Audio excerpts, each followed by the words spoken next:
ஓம் முருகா போற்றி, கந்தா போற்றி, கடம்பா போற்றி, கதிர்வேலா போற்றி, அறுபடை வீடு கொண்ட முருகப்பெருமானை போற்றி போற்றி. என் செல்லமே, உன் வீட்டுக்கு ஒரு புதிய உறவு வரப்போகிறது. ஆம் செல்லமே, நீ அதிர்ஷ்டசாலிதான். இந்த முருகப்பெருமான் சொல்வதை நம்பிக்கையோடு கேள் என் செல்லமே. உனக்கான பாதையில் நீ அற்புதமாக பயணிக்கப் போகிறாய். எப்படி? உன் இல்லத்திற்கு புதிய உறவு அனுப்பி வைத்திருக்கிறேன் என் செல்லமே. அதை நிராகரிக்காமல் பெற்றுக்கொள்.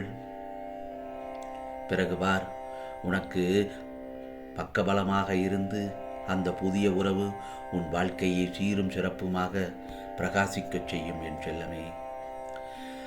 நீயோ ஏதோ பெரிதாக நடந்தது போல் யோசித்துக் கொண்டிருக்கிறாய். வேண்டாம், தேவையில்லாமல் யோசிக்காதே என் செல்லமே. உன் மனதுக்கு கவலைகளுக்கு இடம் தராதே. மனதில் பக்குவமும் தைரியமும் இருந்தால் எந்த கஷ்டத்தையும் கடந்து வந்து விடலாம் என்பது நிதர்சனமான உண்மை. தன்னம்பிக்கையோடு இரு.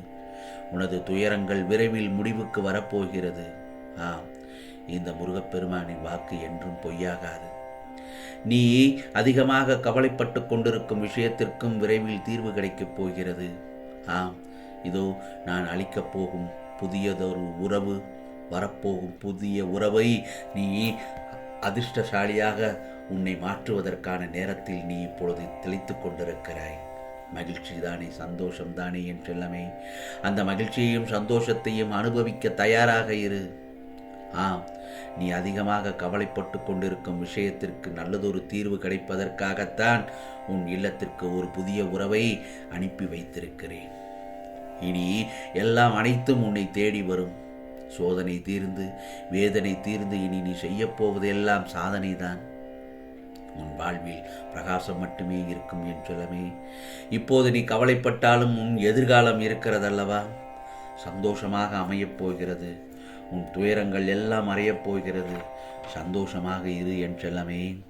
இந்த ஒரு காலகட்டத்தில் பார்த்தாயானால் பலரும் எப்படி உழைக்காமல் செல்வம் மட்டும் சேர்க்க வேண்டும் என்று யோசித்துக் கொண்டிருக்கிறார்கள். அப்படி சேரக்கூடிய செல்வம் நம்ம கிட்ட நிலையாக இருக்குமா? நிச்சயமாக நிலைத்திருக்காது. இன்னும் ஒரு சிலதை பார்த்தால் உனக்கு நிச்சயமாக நன்றாக புரியும். எவ்வளவுதான் உழைத்தாலும் அவர்கள் கிட்ட செல்வம் சேராது. தேவையற்ற வீண் செலவுதான் ஏற்படும். அப்படிப்பட்டவர்களுக்கு நான் சில நேரத்தில் பல யோசனைகளை சொல்வது சரிதாகத்தான் இருக்கும். நிச்சயமாக என்னுடைய மந்திரத்தை சொல்லிக்கொண்டே இரு கஷ்டங்கள் வரும் நேரத்தில். ஏனென்றால் கஷ்டம் என்பது யாருக்கும் நிரந்தரம் கிடையாது தானே. இந்த உலகத்தில் யாருக்கும் கஷ்டம் என்பது நிலையானது கிடையவே கிடையாது. இன்று நீ சந்தோஷமாக இருப்பாய், நாளை அந்த சந்தோஷம் காணாமல் போய்விடும். ஏன், அடுத்த நொடி கூட மாறுவதற்கு காலகட்டங்கள் எல்லாம், நேரம் எல்லாம் மாற்றம் அடைய நிச்சயமாக மாறத்தான் செய்யும். ஆனால் உன்னுடைய கஷ்டத்திற்கான கடைசி படிக்குத்தான் நீ இப்பொழுது வந்திருக்கிறாய். ஆம் செல்லமே, எனக்கான துன்பம் என்ற இருண்ட காலம் எல்லாம் முடிந்து இன்பம் என்கிற வெளிச்சம் காலம் வரப்போகிறது. ஆம், உன் இல்லத்திற்கு புதிய உறவு, அதைத்தான் சொல்கிறேன்.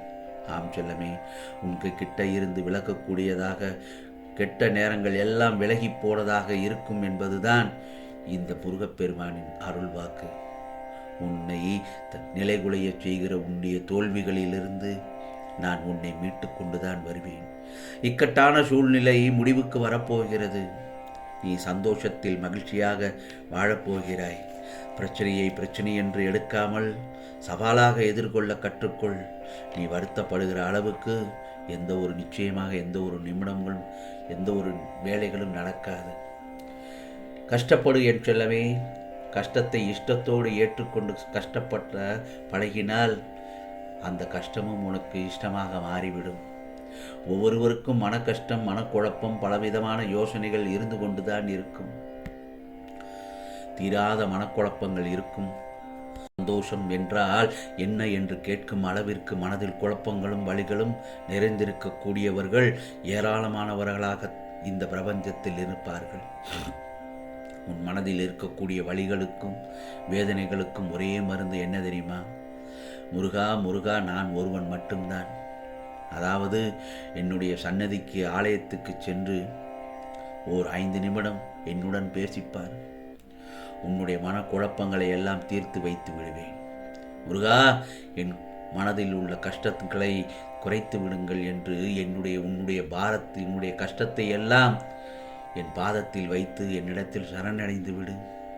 நிச்சயமாக ஒவ்வொரு செயலிலும் நல்லதொரு அனுபவத்தை பெற்றுக்கொண்டுதான் இருக்கிறாய், நிச்சயமாக. ஆனால் இவையெல்லாம் செய்வது கொஞ்சம் கஷ்டமாகத்தான் இருக்கும். அதை முயற்சி செய்து பார். உன்னுடைய மனவேதனை நிச்சயம் ஒரு வாரத்தில் தீர்த்து விடுவேன். இதை நான் உணர்ந்திருக்கிறேன், பல பேரும் இதை உணர்ந்திருக்கிறார்கள். குழப்பங்கள் நிறைந்திருக்கும் தருணத்தில் நிச்சயமாக என்னுடைய ஆலயத்திற்கு சென்று என்னிடம் மனம் விட்டு ஒரு 5 நிமிடம் என்னிடத்தில் பேசு என் செல்லமே. அந்த நேரத்தில் உன் கஷ்டத்தை சொல்லி வேண்டிக்கொள். நிச்சயமாக மனக்குழப்பங்கள் தீர்ந்து ஒரு முடிவுக்கு வந்துவிடும். பல பிரச்சனைகளுக்கு உனக்கு உடனே தீர்வு கிடைக்க வேண்டும் என்று நினைத்தால் அதை உடனே மறக்கிறதற்கும் முயற்சி செய். உன்னுடைய கவனத்தை வேறு விஷயங்களில் திசை திருப்பி மகிழ்ச்சியாக உன் மனதை மாற்ற முயற்சிக்கும் போது உன்னுடைய பிரச்சனைகளுக்கும் கவலைகளுக்கும் கூட நல்லதொரு தீர்வுகள் உன் கண்களில் காட்டப்படும் என்பது உண்மை. ஆனால் எதுவுமே நடக்காதது போல் இருந்துவிட்டு புதிய விஷயத்தை பற்றி நீ யோசனை செய். அதுதான் உனக்கு நல்லது. ஆகவே உனக்கு தேவையில்லாத விஷயங்களிலிருந்து உன் மனதை வெளிக்கொண்டு வந்து அதை பற்றி யோசிக்கிறதையே அடியோடு விட்டுவிடு. இதோ உனக்கு பிடித்த விஷயங்களையும் சந்தோஷமான விஷயங்களையும் நிறைய சேகரித்து வைத்துக்கொள். ஒரு குழந்தையாக கீழே விழுந்து அடிபட்டால் அது உடனே அழும்.